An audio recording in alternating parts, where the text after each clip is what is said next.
बिस्मिल्लाहिर्रहमानिर्रहीम। अस्सलाम वालेकुम। मैं आपकी शाज़िया। आज मैं मज़ेदार सी कड़ी लेकर आई हूँ आप लोगों के लिए, जो गर्मियों में बहुत मज़े की लगती है। चलें आज मैं इसकी पूरी रेसिपी आप लोगों को बताती हूँ। ये मैंने 1 पाव दही लिए। मैं ज़्यादा दही नहीं डालती हूँ क्योंकि ये इसमें भी खट्टीपन आएगा थोड़ा। तो 1 पाव दही लिए, पिसी हुई मिर्चें लिए मैंने, हल्दी लिए, हल्दी ज़्यादा डालना पड़ती है, और ये नमक।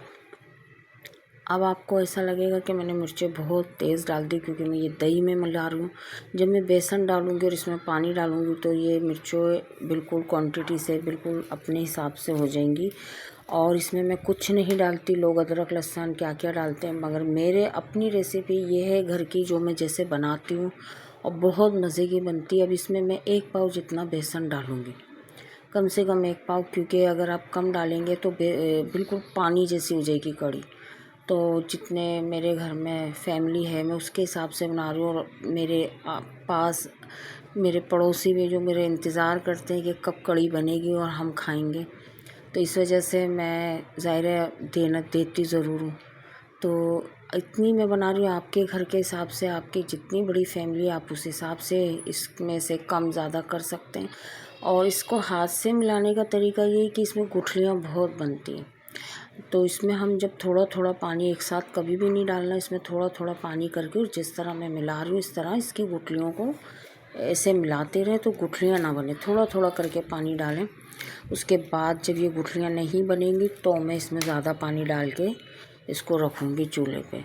और आपने अगर ये कड़ी मेरी रेसिपी से बनाई तो यकीन करिए आपके घर में वाह वाह हो जाएगी। इतने मज़े की ये कड़ी बनती है। और मेरी ये कड़ी जो है मेरी माँ बनाती थी, तो उन्हीं की रेसिपी है समझ लें। तो ये मैंने अब कड़ी में पानी वानी डाल के, देखें आप पतीली में कितना मैंने पानी डाला है, क्योंकि हमें ये 2-2.5 घंटे बनानी है। कोई हम 15-20 मिनट वाली कड़ी नहीं बना रहे।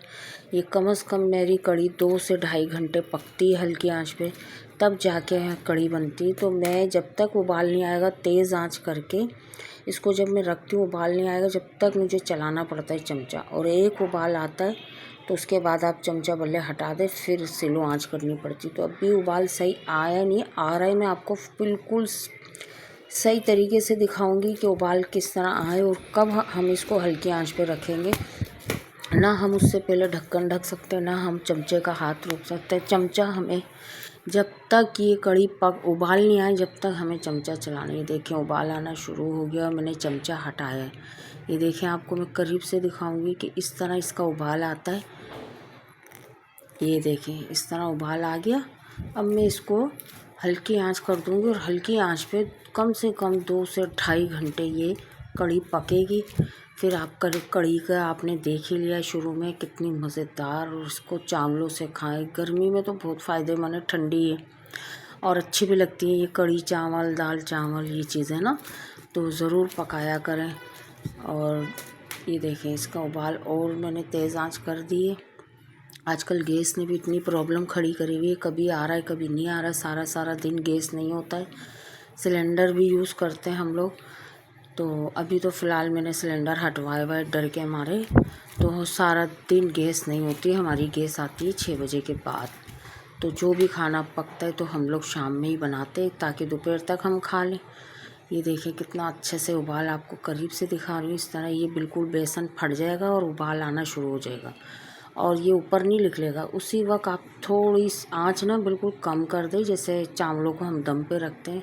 स्लो आंच पे इसको हल्का ढक्कन ढक के रखिए, पूरा ढकिएगा भी नहीं, हल्का ढक्कन ढक के इसको रखेंगे। और 2 से 2.5 घंटे के लिए भूल जाएं, फिर देखें कड़ी कैसी मज़ेदार बनेगी। तो इसको मिलते हैं हम 2 से 2.5 घंटे के बाद। इसके हम पकोड़ों के लिए हमने बेसन आधा किलो लिया है, क्योंकि हमारे घर में पकोड़े बहुत ज़्यादा खाए जाते हैं। हमारे घर में ऐसा नहीं है कि कड़ी में हम चावलों पे 1-2 पकोड़े डालें, नहीं, बहुत ज़्यादा पकोड़े खाए जाते हैं। तो उसकी वजह से मैंने आधा किलो बेसन लिया, उसमें पिसी हुई मिर्चें, हल्दी, नमक। और बाकी मैं इसमें खाने का सोडा नहीं डालती, क्योंकि कभी भी नहीं डालिएगा आप लोग जब ये बनाएं। इसमें डालिए प्याज, जैसे हम अंडे के लिए प्याज काटते हैं ना चौकोर, ऐसी प्याज ले लें। जैसे अब ये आधा किलो बेसन है तो इसके लिए हम बड़ी 3 अदद प्याज होती है ना बड़ी वाली, उसको बारीक काट के चौकोर चौकोर अंडे की तरह काट के, और वो इसको इसमें हरी मिर्चें और वो प्याज में जब ये बेसन घोल के रख रही हूँ अभी, तो पहले से क्योंकि ये बेसन फूलता है तो मैं पहले से ही जैसे उबाल आता है तो मैं बेसन घोल के रख देती हूँ। बेसन भी कम से कम 2-2.5 घंटे में ऐसे छोड़ देती हूँ। ये देखो,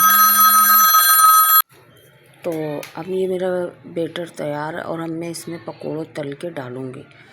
तो इसमें मैंने आपको बताया सोडा नहीं डालिएगा। सोडा डालने से क्या होता है कि आप जब पकोड़े डालेंगे गरम गरम कढ़ी में तो वो आधा घंटा नहीं गुजरेगा, आपके पकोड़े ऐसे रुई की तरह घुल जाएंगे और सारे टूट जाएंगे।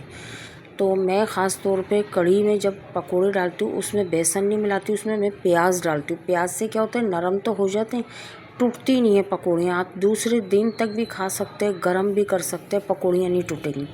हाँ, वैसे हमें पकोड़े खाना हो तो उसमें हमें वो डालती हूँ सोडा, लेकिन मैं कढ़ी वाले में, कढ़ी के पकौड़ों में सोडा नहीं डालती। इसमें हरी मिर्चें और प्याज डाल के इसके बैटर में और फिर वो बना देती हूँ। देखिए अब हमारे पकोड़े तैयार है। कितनी गाढ़ी गाढ़ी कढ़ी है। आपसे फिर मैं अभी रेडी कर, अभी मैं इसका बनाऊँगी भंगार। तो हमें इसका भंगार के लिए 2 प्याज लिए मैंने, बारीक काट लिए। जो तेल मेरा बचा था ना पकोड़ों का, उसी में ही आप पकोड़े निकाल के फिर उस सबसे आखिर में फिर आप प्याज को लाल करें, और लाल मतलब ब्राउन करें प्याज को। और ये कड़ी पत्ता है, लाल साबुत मिर्चें हैं, बस इसी का मैं भंगार बनाती हूँ। तो ये भी मैं डाल देती हूँ, थोड़ी सी क्रिस्पी हो जाए, थोड़ा सा ये कड़ी पत्ता चटकने लगेगा तो मैं भंगार लगा दूँगी। फिर हमारी कढ़ी रेडी। और इतने मज़े की बासी रोटी से तो मुझे बहुत स्पेशली तौर पे पसंद है। और मेरे घर में तो चावलों से खाते हैं, लेकिन मैं ज़रूर जिस दिन कढ़ी बनाती हूँ उस दिन मैं बासी रोटी एक दिन पहले बना के रख लेती हूँ, ताकि मैं बासी रोटी से कढ़ी खाऊं। देखें कितने ज़बरदस्त से हमारी कढ़ी तैयार हो गई है।